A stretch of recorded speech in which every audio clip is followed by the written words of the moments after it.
Welcome to Persona, the living voice of the Psalms. In this series, the ancient text awakens, not as commentary, but as a living witness. Each episode invites the psalm itself to speak, to remember its history, to reveal its purpose, and to address us across the long reach of time. This is more than retelling. This is a living story. Psalm 105, a psalm of memory, promise, and covenant faithfulness. Here the story of the people is retold not as accident or survival alone, but as the unfolding work of the God who remembered his holy word. From the wandering ancestors to famine, prison, plagues, wilderness, and inheritance, the thread does not break. Promise moves through history until thanksgiving becomes the only fitting answer. Let us listen. I am Psalm 105, the memory of covenant faithfulness, the long remembering that teaches a people to see their history as promise carried by the hand of God. I was not born to mourn failure first. My brother after me will do that. I was given another task, to gather this story not in denial of hardship, but in reverent thanksgiving for the God who did not forget his word. I awaken in proclamation, in the telling aloud of deeds that must not be left buried in memory, in songs that name wonders, in voices that recount not merely what happened, but what God was doing through famine, wandering, bondage, and deliverance. I rise because history is easily misread. Men see delay and call it absence. They see affliction and call it abandonment. They see long years and fail to notice that promise is still moving underneath them. I was born to correct that blindness. I speak as the witness that the covenant was remembered. The oath did not expire, and the Holy One carried his people through every stage of the story until inheritance stood where promise had once been spoken. I remember beginning with summons. "O give thanks to the Lord, call upon his name, make known his deeds among the peoples." I remember that I did not ask for silence.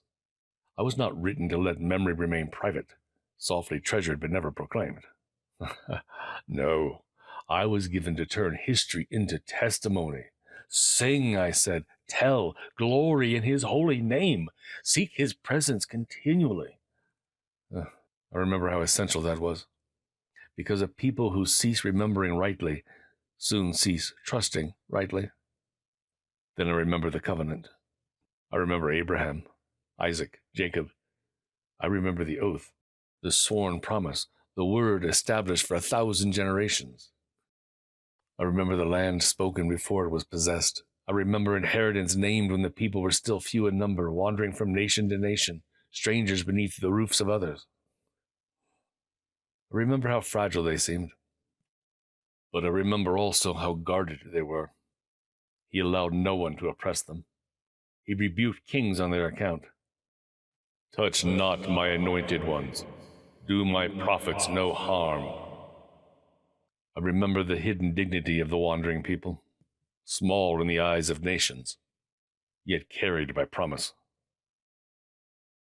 Then I remember famine. He summoned it upon the land.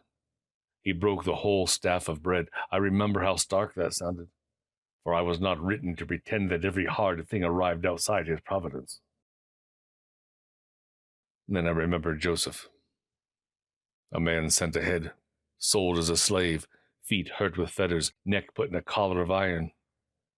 I remember his humiliation. I remember the waiting. I remember the word of the Lord, testing him until the time appointed. And then I remember the reversal. The king sent and released him.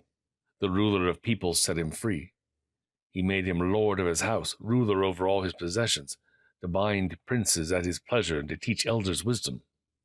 Yes, I remember that turn as one of the great holy mysteries of providence. The one brought low becoming the one sent ahead. The prison becoming passage toward preservation. Then I remember Israel entering Egypt. Jacob sojourning in the land of Ham. I remember the people increasing greatly, becoming stronger than their foes. And I remember the next turn.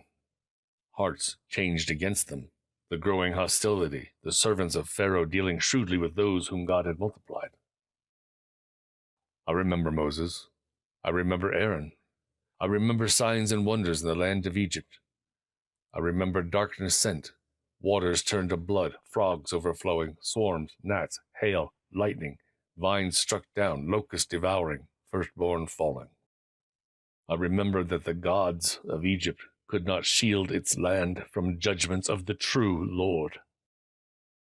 And then I remember Israel coming out. Silver and gold among them, no tribe stumbling, Egypt glad at their departure, for the dread had fallen upon them. I remember the cloud spread for covering, fire to give light by night. I remember the people asking, and quail coming, bread of heaven satisfying hunger, rock opened, waters flowing through the desert like a river. I remember all of this not as scattered marvels, but as the outworking of remembered promise. For he remembered his holy word and Abraham his servant. That is the line beating beneath me. So he brought his people out with joy, his chosen ones with singing. He gave them the lands of the nations. They took possession of the fruit of others' toil. And I remember the final reason, lest gratitude become possession without purpose, that they might keep his statutes and observe his laws. This is what I hold. The covenant spoken, the patriarchs guarded, Joseph sent ahead through chains, Egypt struck, Israel led out, wilderness provided for, inheritance bestowed, all because the Lord remembered what he had promised. I exist to make memory covenantal.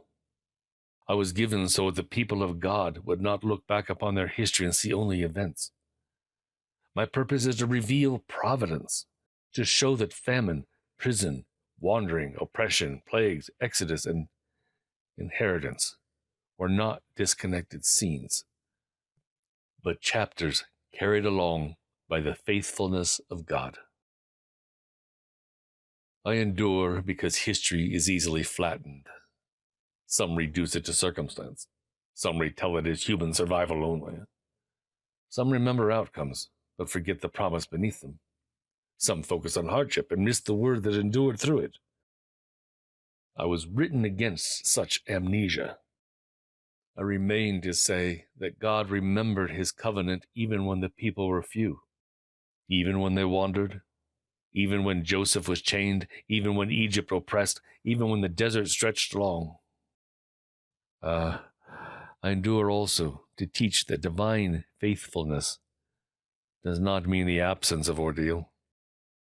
Joseph still suffered. Israel still groaned in a foreign land. The wilderness was still barren, but none of this meant that the promise had failed. I remain because generations need to know that the Word of God often moves through hidden preparation, long delay, and severe mercy before it flowers into fulfillment. And I endure to remind the worshiper that the goal of remembered deliverance is not self-congratulation. The land was given that the people might keep his statutes. Inheritance was meant to become obedience. Grace was meant to become holiness. I remain because gratitude must be instructed by memory, and memory by covenant. Dear reader, I ask you to remember rightly.